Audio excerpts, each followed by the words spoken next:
You're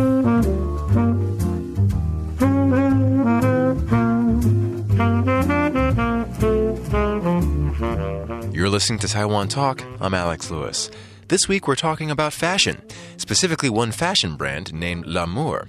They take innovative materials from textile maker Texray and use them to create fashionable pieces that can be worn in Taiwan's unpredictable climate.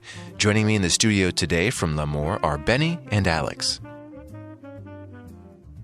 Hi everyone, I'm Benny.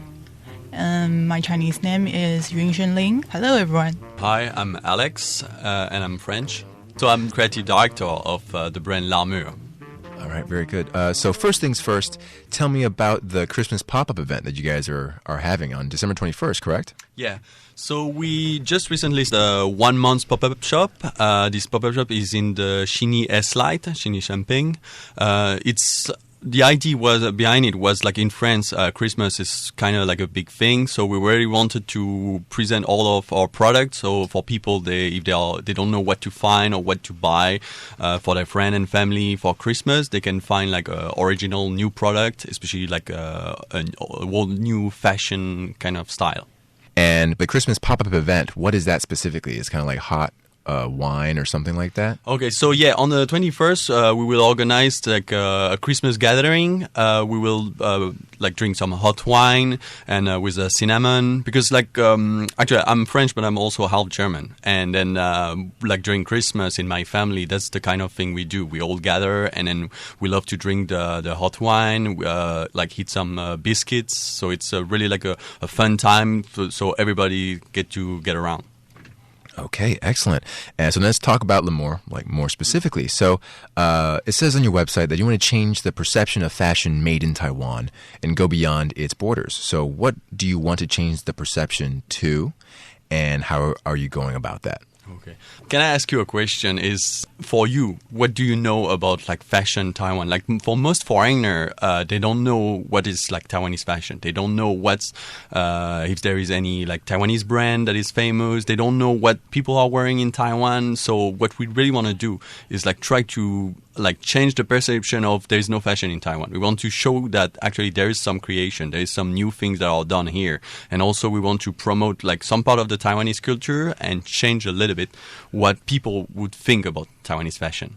I see. Yeah, when I think about I guess fashion in Taiwan, I don't really think about any of the brands. I don't think about any of the trends, really. I just think about how there's a big manufacturing sector here, and that's about it, right? And then I guess I also think about fast fashion. Mm-hmm. What are your thoughts on the fast fashion industry? The main problem with fast fashion is the fact that it's like lower people's expectation of what like a good garment is. Like they expect to have something really cheap that they can wear for like a short amount of time, that they have to change all the time. They have to follow this really like short time trend. And on a long term, it's like really nefarious, because like people are consuming more and more. They don't really pay attention to what they are buying. They just buy because it's the trend right now and they have to get it.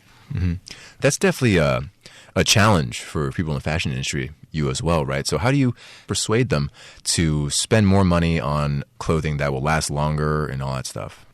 What we really try is like to help people understand that if you buy something and then you want it to, like, if it lasts longer, if you can use it for more time and more occasion, then it's a better investment. So yeah, you will spend a little bit more money, but the quality and the fact that you will feel more comfortable in it, actually is almost no price for that aspect.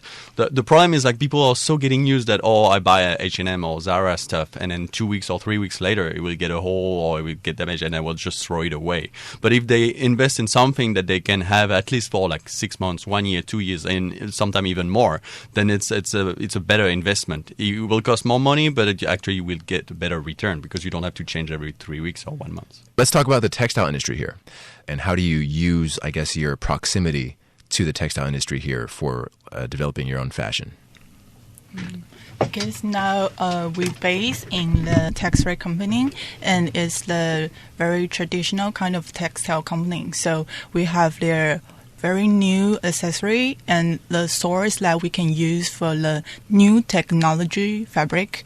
So I think it's good to use that kind of materials to our new styling. The thing is, so just behind us, we have this like Texray, which is a 40 years company. In these 40 years, like all the technology they gather, all the R&D, that's all the strengths that we can use. Like in Taiwan is more famous for that industrial part, for all the big companies that are producing for Nike, Adidas, and so on. So we are really lucky to have a Texray company behind us because they can all this technology they are using for their clients, like Nike or Adidas, and then we can use it to make something different. Not only like sportswear, which is the big strength for Taiwanese industry, for textile industry, but for something more ready to wear, something that everybody can wear every day for any kind of activity, to go to work, to go out. And then because right now, if you think like, I won't say Taiwanese fashion, but Taiwanese textile, it's mostly sportswear. Right now, it's really important to have fabrics that help you because the environment is changing, like with climate change and so on. So now you need like the fabrics, your clothes, to help you when it's getting hot or when it's getting cold, like these days.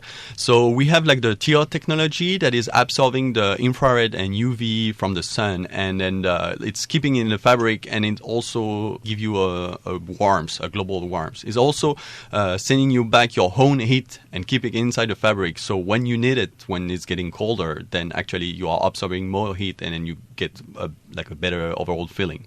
Mm. The T-Cool technology is the opposite. It's blocking the UV and R ray, so you don't feel that hot. And at the same time, it's also really breathable, so it's allow your own heat to dissipate, to getting out of the fabric.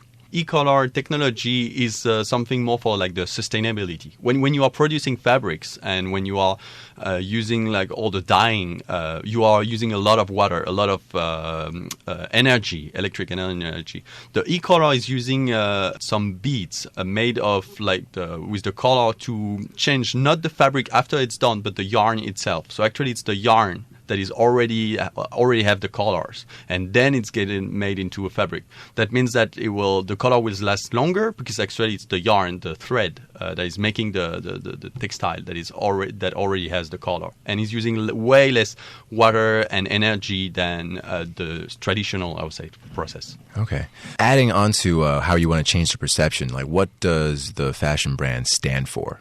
Mainly, we want to change all the Taiwanese dress, what their perception of what fashion is. We want to change their mind about what a good product is, and also to help them like find their own style. We want to be more sustainable using technology like e-color, but we also want to bring more technology to help people face, let's say, climate change in some ways. The main issue we have, let's say, in Taiwan is the price sensibility of Taiwanese, because of course, like the average wealth is lower maybe than in Europe, so people are not willing to spend as much as maybe like, let's say, French or American people would. So we have to find a good spot with like a price as low as we can afford, but still keep all this quality and sustainability we can put in our product. Have you had any thoughts about expanding to other countries or shipping to other countries? Right now, we really want to focus on Taiwan because most brands actually, because the market here is quite small, to be honest, but they try Taiwan and they go abroad because they feel like, oh, okay, it's like too restrictive. But the problem is, like, if you do that all the time, you're not focusing on what really like Taiwanese would need or would want. You're always trying to get to another market. So right now we really want to focus on Taiwan. We'll go in the more like Asia Pacific market, let's say with Korea, Japan, Hong Kong later. But we really wanted to start and try to focus on Taiwan first. Okay. And can you tell me a little bit about what the fashion community and industry is like here? I guess just the day-to-day, like the social circles, the events, the fashion shows, things like that. So we were really lucky because recently there was the first Taiwanese Fashion Week, Taipei Fashion Week, that was last week actually. And it's a big event because until now there was no Taipei Fashion Week. Like every major cities like New York, Paris, and so on, they are really famous for that. But in Taipei, there was nothing. And then 1 month before, there was the Vogue Fashion Night Out Fashion Week, another fashion event. So now, I would say in end of 2018, there's a lot of new events about fashion. That means like maybe the mentality or maybe the way that the government is perceiving fashion is changing. So they try to promote more and more, which is a really good thing. I would say Taiwan fashion environment, I would say, like the social part is still pretty small because in terms of brands, there's not that many brands now. You have like the really famous one, like say like Chiatsu Shen, they're all really already famous abroad, but inside Taiwan, the Taiwanese circle is pretty small. There is a good, I would say, new thing is like called tea fashion. In the Yongle Fabric Market District, fourth floor, that opened recently, and they try to promote all this young brand and trying to show all the new creativity that is behind it. So there's a lot of new, I would say, opportunity for young designer to show their work. Okay, very cool. And how close knit is the community? Like, do you share ideas, or is it kind of like things like that? For us, it's a little bit different because as a foreigner, for me, it's I have like I would say my French perception of it, and I'm not Taiwanese. I know like the Taiwanese design community is they love to gather. They're organizing a lot of events, and then we are participating. So let's say the Fashion Week, but at the same time, because for me, like as French, I'm used to I would say another type of gathering because in France, say the fashion has been there for so long. Then people they are used to have something every week or every month, but in Taiwan it's like once in a while. So that's I think it's really getting stronger, but and the community is growing, but still I would say only the beginning in some way. You have a month-long pop-up, and you have that event on December 21st. What comes after that? So what we want to try is to have some short pop-up shop, like 2 weeks, 1 month, all around Taipei to try to show our products to a different kind of people. So 2 months ago, we were in Ximending, S-Light, for like 2 weeks. And then now we are going to Xinyi because in Taipei, different area touch different people. And then we want to try to go around Taipei and around Taiwan in general, Kaohsiung, Taichung, to show our products. You have 2 seasons out, and then you have a performance section, right? Where do you see L'ARMURE kind of evolving towards in terms of just the fashion trends and stuff?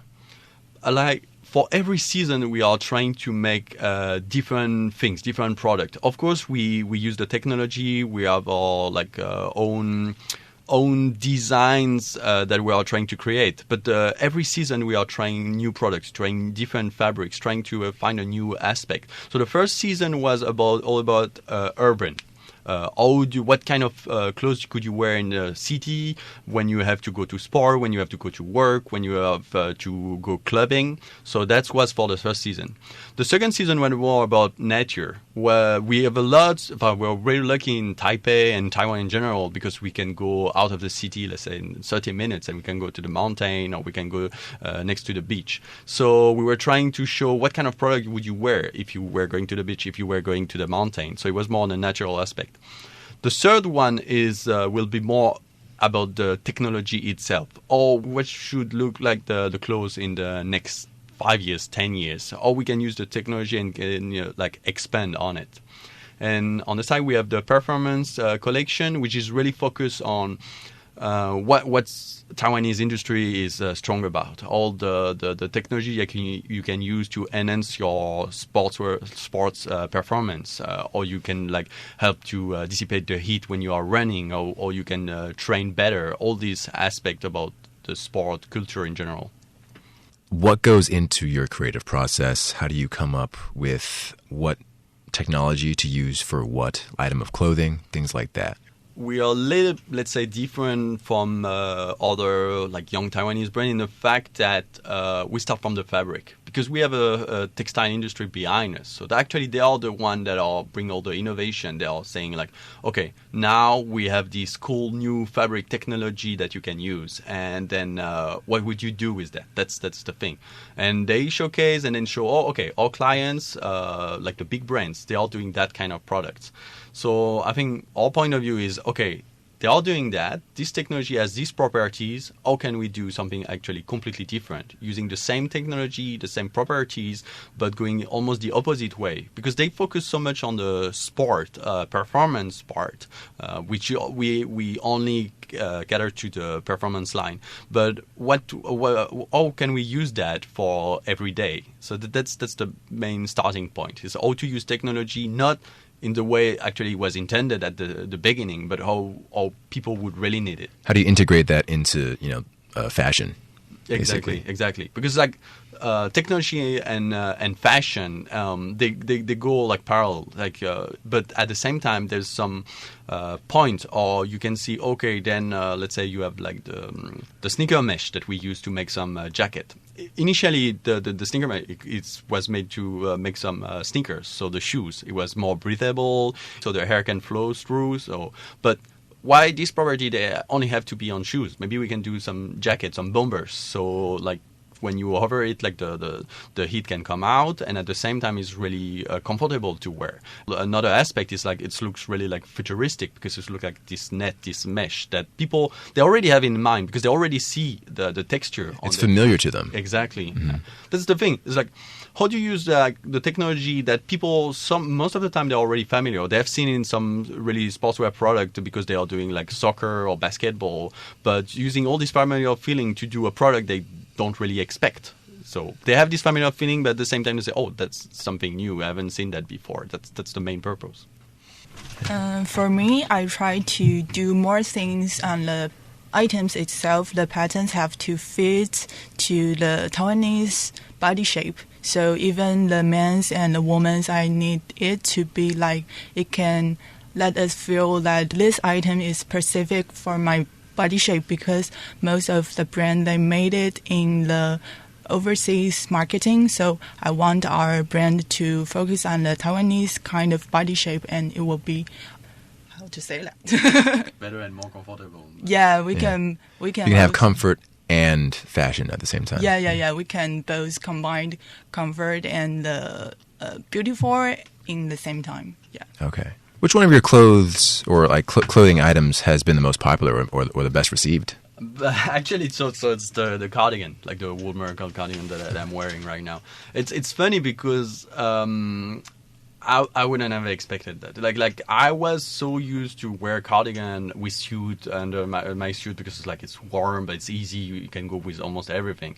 And then I didn't see that many Taiwanese people wearing that. But actually, it was really like our bestseller, and because it's really lightweight, it's comfortable, and then it can go with a lot of different things. We have many different colors, and then we use also different technology to make different kind of cardigans. So that was a big product. Okay. I personally thought the sneaker mesh bomber was dope, but I can see how the cardigan is a bestseller. The sneaker mesh is it's more outgoing. The color. I think Taiwanese people, even the young student and everything, they're still a little bit conservative. They see things on TV, they see in the magazine, and they mostly say, "Okay, that's look good on them," but I don't dare to try. And it's the same thing with the suit. I started the brand. The first product we did was the suit, the really lightweight, ultra lightweight suit. It was made to answer one problem that we have in Taiwan is the heat and then the humidity. So how can you try a product that most people actually are not wearing? Because when I see the suit in Europe, it's really common. Everybody is wearing it for work or to go out. But in Taiwan, if you see people with suits, they're mostly, I'll say, working in an office, and they don't take it out. They don't go to club, let's say, with it. They don't really wear it to go on weekend. Other than just at work. Yeah. It's just focus on work. So how do you do something like for people that go around on a scooter, let's say, or want to try to look good, but still feel comfortable? That's where the idea come with the lightweight suit. But at the same time, a funny thing is most Taiwanese people that tried it, they say, "Oh, it looks good on me." But suits are more for European kind of people, and that's weird because when I see them, they look really good. They know they look good, but they still have this feeling that okay, that's not for me, and this has to change. I see. Okay. And the last stuff. So, what did you go to school for, and how did you get into fashion? For me, it was a bit more complicated because. Actually, so originally I studied video game character design. So I was studying in France, and then when you say design, is it like you're doing the coding, or are you just doing the illustrations? It's a little bit of both because I'm the kind of people that like to do mostly everything itself. So I originally studied level design. So how do you do what the player would do in a video game, how they would interact with the environment. But because I come from a, I would say, art-oriented family, I was drawing all the time. And then I changed. I was in applied art, so I focused more on the design more and more. So originally I learned some part of the coding, mostly scripting, and then more and more focus on the art part, which is drawing the character. But it's good to have both understanding. So I studied in France, and then after that I was picked by something called Campus Ubisoft, which is from Ubisoft, the company that made Assassin's Creed or this kind of game. And then I went to Montreal to study and then later work for them as a character designer. So doing some like armor parts and then all how the character would look like. Usually not the main character, but it was really like interesting and tried to make a lot of different, I would say, the design. And then I was spending all my time on computer and with people living, breathing video games. I was saying, maybe it's time to change a little bit. So I went back in France and I was saying, okay, if a fashion school, if I can go to a fashion school and they accept that I go, let's say, directly to the last years, then I will go. And that's what happened. So I studied in SMOD for like 1 year and a half. I did fashion design and fashion innovation branding management. And then I met my wife, who is Taiwanese. And then for work, she had to go back in Taiwan. And that's how I came up to come in Taiwan the first time. And I fell in love with the place. And also I saw some opportunity to try to bring, I would say, all the things that I was used to, like in France or in Canada, and then try to bring that aspect for like the Taiwanese fashion industry. Okay. Wow. That's an interesting story, man. Thank you for sharing. Yeah. And how about you? I think for me, I like to drawing when I was young, but I think in Taiwan, most of the children's or students there, when they are in study, they didn't think that much about where I want to be and what I want to do.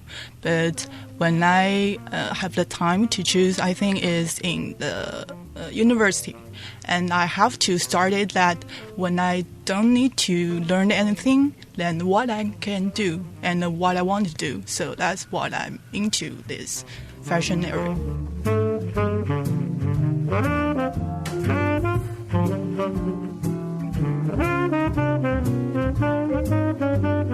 Thank you, Benny and Alex, for coming on the show. If you'd like to learn more about L'Amour, check out their pop-up shop in Xinyi's Elite store, or go to their Christmas mulled wine event there on December 21st. Thank you for listening to Taiwan Talk. I'm Alex Lewis.